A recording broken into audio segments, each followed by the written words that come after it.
Uncle, आपको सरकारी तरीका पता है? अगर नहीं पता है तो चुपचाप वहीं खड़े रहिए, हमें हमारा काम करने दीजिए, हमें हमारा काम मत समझाइए। आप रिटायर्ड है ना, तो घर जाइए ना, घर जाकर बैठिए।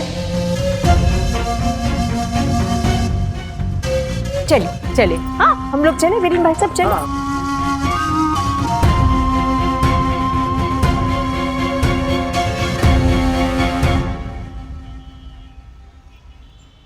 अंकल जी, हमें तो बहुत बदतमीज लगा वो ऑफिसर। अरे अगर आप बता रहे हैं कि क्या करना चाहिए तो सुनने में क्या प्रॉब्लम है उसको?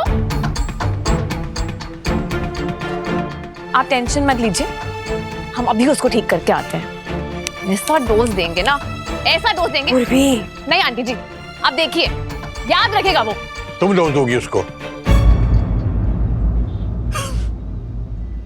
जानती हो कौन है वो? कितना बड़ा अफसर है वो, और जानते हो इतना बड़ा अफसर बनने के लिए कितनी पढ़ाई करनी पड़ती है, कितनी मेहनत करनी पड़ती है। यही तो प्रॉब्लम है नई जनरेशन की। पुरानी पीढ़ी की कोई कदर नहीं है, ना उनकी उम्र की, ना उनके तजुर्बे की।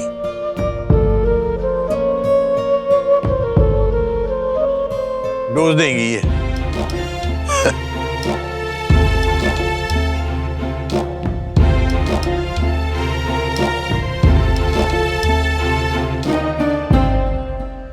बेटा मत छेड़ो उसे इस समय, ये समय नहीं है उसे छेड़ने का। जिंदगी भर एक पैर पे खड़े होकर बड़ी ईमानदारी से उसने अपनी नौकरी की है। बड़ी तमन्ना थी उसकी चीफ इंजीनियर बनने की, लेकिन अपने आला अफसरों की चापलूसी नहीं कर सका, अपने काम की तारीफ बढ़ा चढ़ा कर नहीं कह सका, तो सीनियर इंजीनियर बन के रिटायर हो गया। ये फांस रह गई है उसके मन में, और जो आज हुआ है। अरे तो इसका मतलब हमें डांट देंगे क्या ऐसे? वो भी कोई रीजन भी नहीं था तब भी डांट दिया। कमाल है वीरेन अंकल, अजीब ही है ये। तुम्हारी जो भी शिकायतें हैं ना जगन्नाथ अंकल को लेके हम बात करते हैं, चलो। हाँ जहां बैठ के दो बातें कर सकें।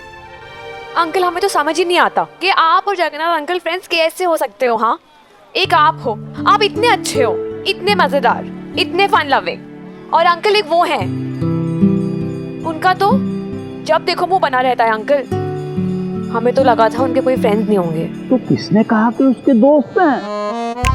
इतने सालों में ले दे के एक हम हैं और एक राधे श्याम है, बस दो ही तो साथी हैं उसके। Exactly uncle, I don't understand उनके साथ कोई कैसे रहता है। जैसे तुम रहती हो।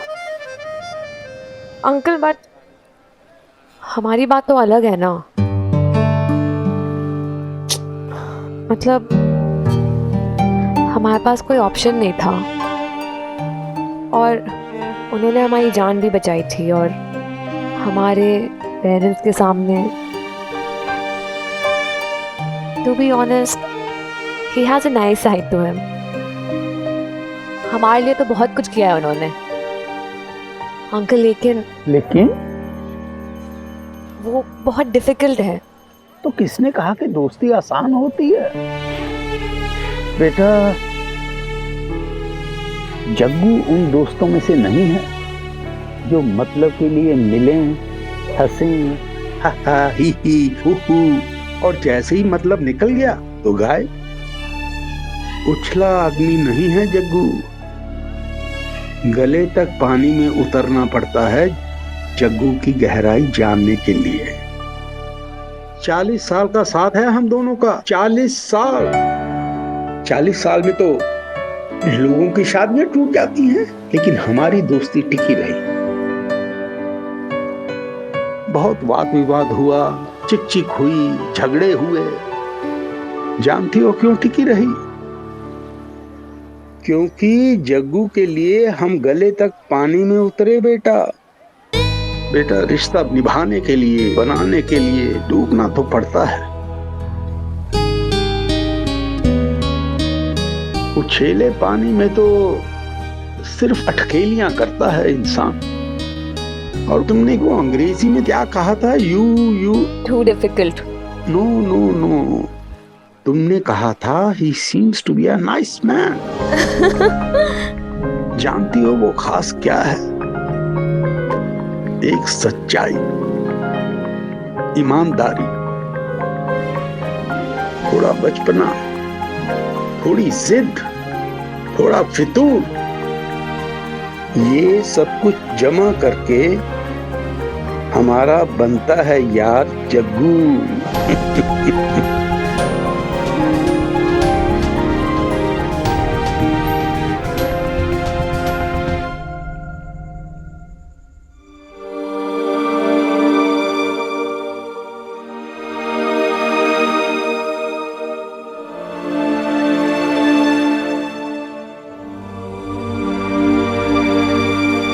अंकल आपको सरकारी तरीका पता है?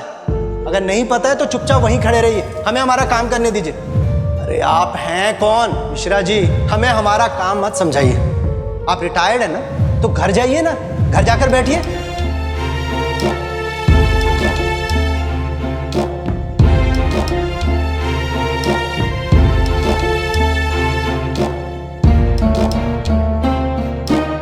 आपके लिए आपका पसंद का खाना बनाया हमने। देखिए ये आलू मेथी की सब्जी और गुड़ भी है। भूख नहीं है कुसुम।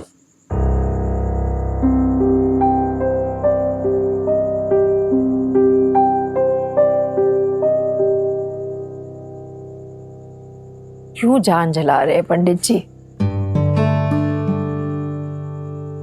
वीरेन भाई साहब कहते हैं कि आजकल जो अफसर है ना, कोई तरीका नहीं, कोई समझ नहीं, कुछ आता जाता नहीं, बस अक्कड़ है, सिर्फ अक्कड़। उनको थोड़ी पता है कितना रुबाब, कितना रुतबा था आपका जल निगम में। सही आदमी की कदर नहीं है आजकल। वही तो, कदर ही नहीं है।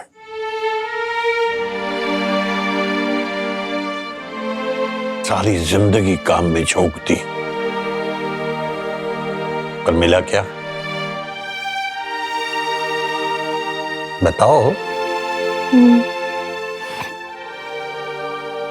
खा लीजिए थोड़ा।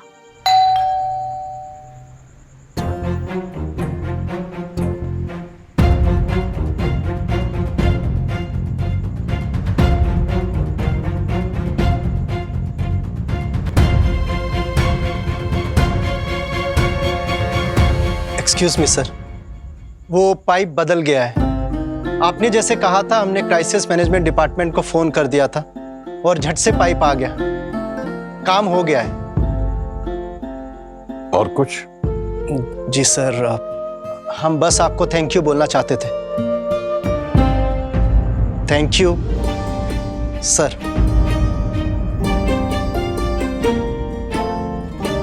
सर हमें नहीं पता था कि आप ही जगन्नाथ मिश्रा हैं। आपकी ईमानदारी और सर्विस के किस्से हमने सुने हैं सर। सर आपसे मिलकर बहुत खुशी हुई।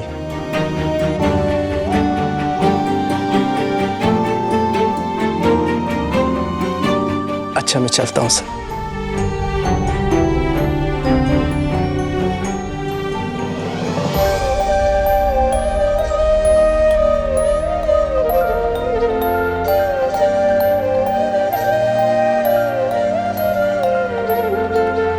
Myself, Jagannath Mishra, retired senior engineer, Jal Nigam Varanasi.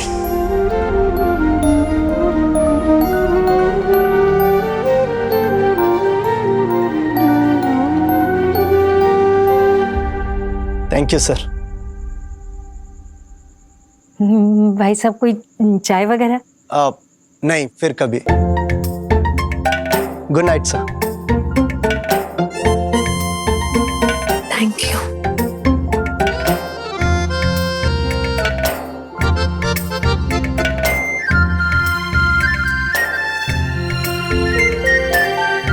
तुम बुत बन के क्या खड़ी हो?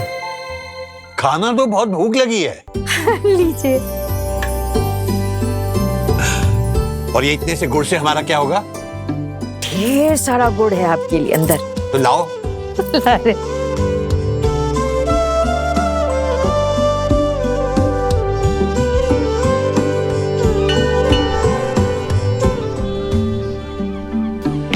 अच्छा कितने हिंदी में कर दिया, वो तो यही चाहते थे। क्या ठक ठक हो रही है?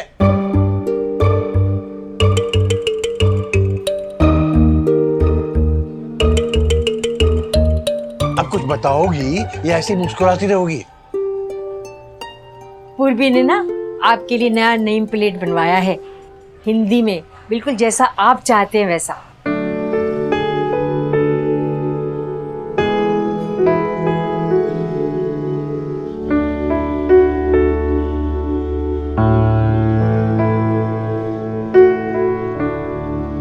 जगन्नाथ मिश्रा,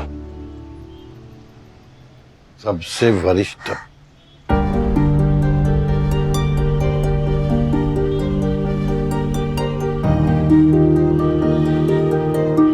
क्या हुआ? गलत हो गया क्या?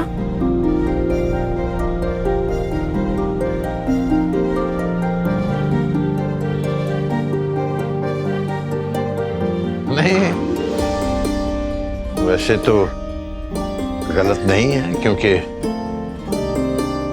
सबसे वरिष्ठ हम ही रह गए हैं, बाकी सब तो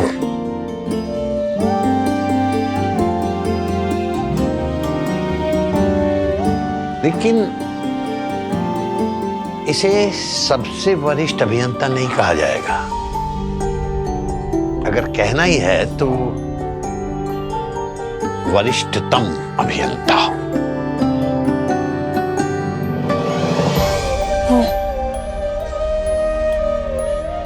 व्याकरण सही होना चाहिए। वरिष्ठम अभियंता तो हम चेंज करवा देते हैं ना अंकल जी? नहीं नहीं, ये भी ठीक ही है। और वैसे भी आजकल सही व्याकरण का इस्तेमाल कौन करता है?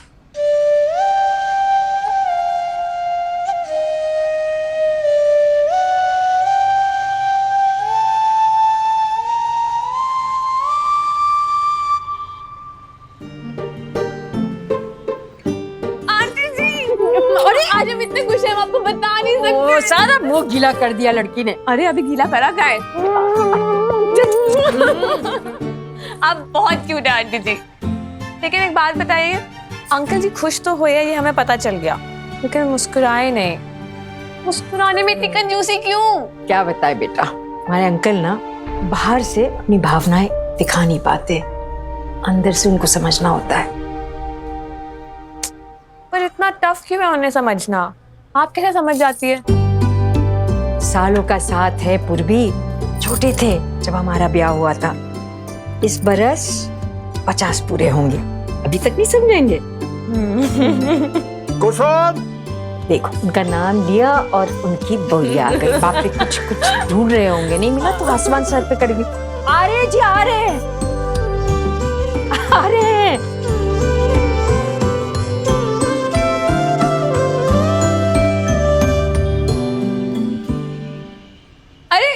वीरेन अंकल, कैसे हो आप? ये देखिए, हमने अंकल जी के लिए नेम प्लेट बनवाई है, उन्होंने अप्रूव भी कर दी। कैसी लग रही है आपको?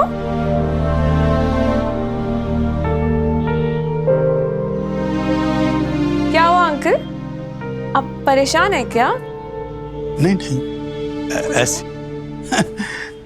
ऐसी बात नहीं है बेटा। वो जग्गू कहाँ है? अंकल जी अंदर कमरे में होंगे शायद।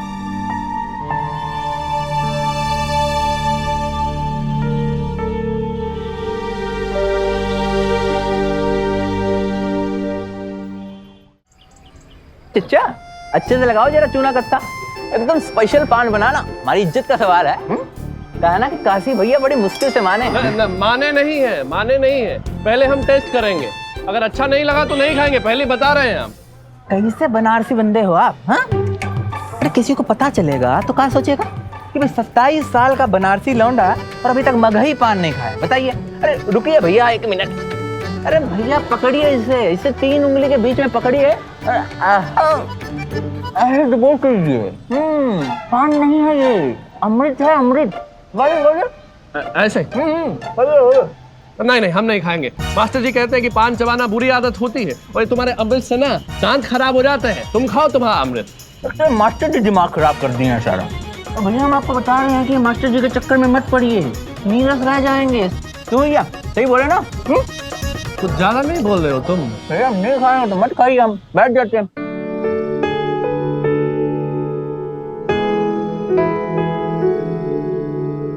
अरे वाह पंडित जी, सूजन एकदम कम हो गई है। कल तो आप दौड़ेंगे। ये सब ना लेप की वजह से हुआ है। छोटे मोटे चोट में ना ये घरेलू नुस्खे बिल्कुल ठीक रहते। पता है किसने सिखाया हमें? आपकी माता जी ने। जब हम ब्याह करके आए थे तो हम तो निपट अनपढ़ थे। हाथ पकड़ के बताया, बहू ये करना, बहू ये करना। ओहो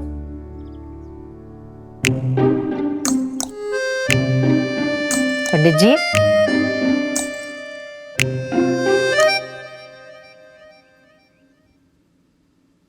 वो तुम क्या बात कर रही थी एफडी तोड़वाने की दीपा के लिए?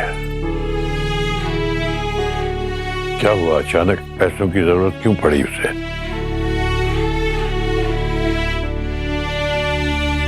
उसका काम तो ठीक चल रहा है ना? हाँ काम ठीक चल रहा है। काम तो ठीक ही चल रहा है, मतलब छोटा मोटा करके वो अपना बुटीक चला ही रही है। प्रॉब्लम क्या है फिर? प्रॉब्लम? मेकअप का प्रॉब्लम है? कुछ प्रॉब्लम नहीं है। वो असल में ना पंडित जी वो अपना बिजनेस बढ़ाना चाहती है। अभी तक तो बेचारी अपने घर पे ही सब करती थी, दर्जी बैठा लेती थी घर पे, पर अब भगवान की दया से बड़े बड़े ऑर्डर आने लग गए पंडित जी। तो घर तो इतना छोटा है, कैसे करेगी? तो कह रही थी अम्मा हम ना एक दुकान किराए से लेंगे। किराया तो आपको मालूम है ना पंडित जी के ऊपर ईशा का सारा बोझ उस पे है। मार्च में लड़की बीए पास कर जाएगी ईशा हमारी। और फिर उनकी अम्मा दीपा रानी चाहती कि और पढ़े, ज्यादा पढ़े। क्या है वो कहती है ना, मामा बाबा एमबीए? हाँ एमबीए पढ़ाना चाह रही है।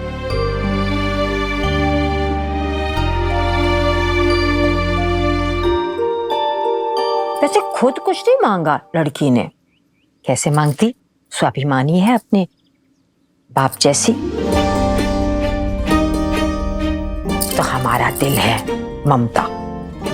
हमने पूछा तो कह रही थी कि हाँ है। तो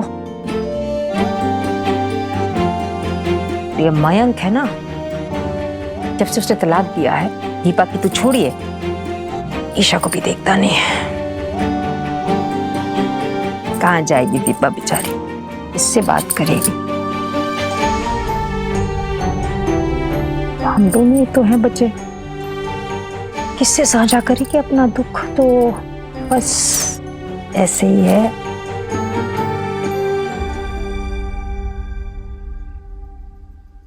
बीरेन, वहां क्यों खड़ा है यार? अंदर आजा। अरे भाई साहब, पहले आइए, बैठिए भाई साहब। चाय लेके आए? नहीं नहीं, हम बैठेंगे नहीं, अब चाय हम घर से पी के ही आ रहे हैं।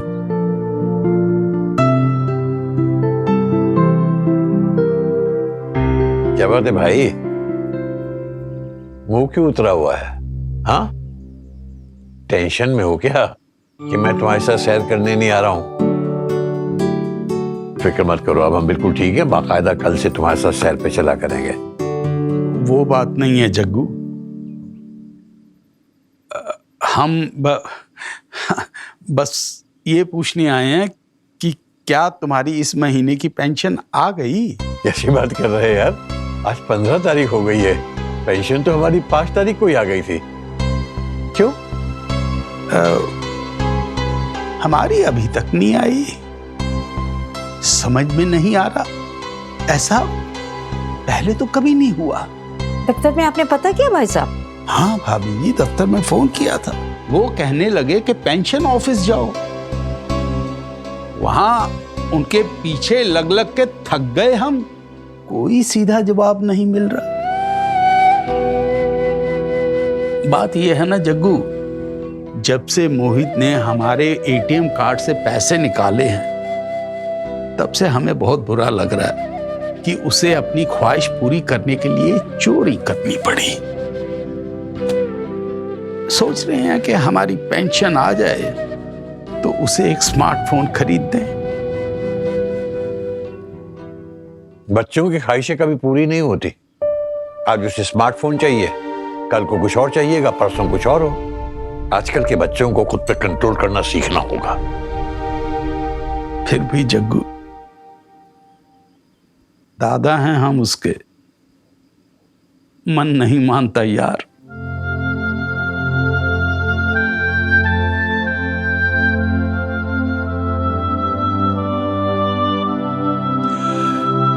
ठीक है, हम चलते हैं अरे तुम्हारे आप साथ कहाँ जा रहे? अभी भी आप ठीक नहीं हुए। अरे ठीक है, हम कुछ नहीं हुआ। बीरेन की पेंशन भी बहुत जरूरी है।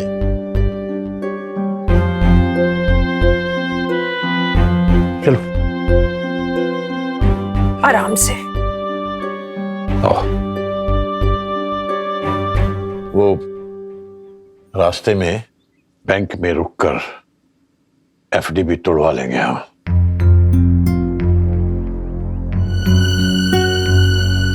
दीपा के लिए नहीं, ईशा के लिए कर रहे हैं हम। उसकी पढ़ाई नहीं रुकनी चाहिए। और मां की गलती की सजा बेटी क्यों भुगते?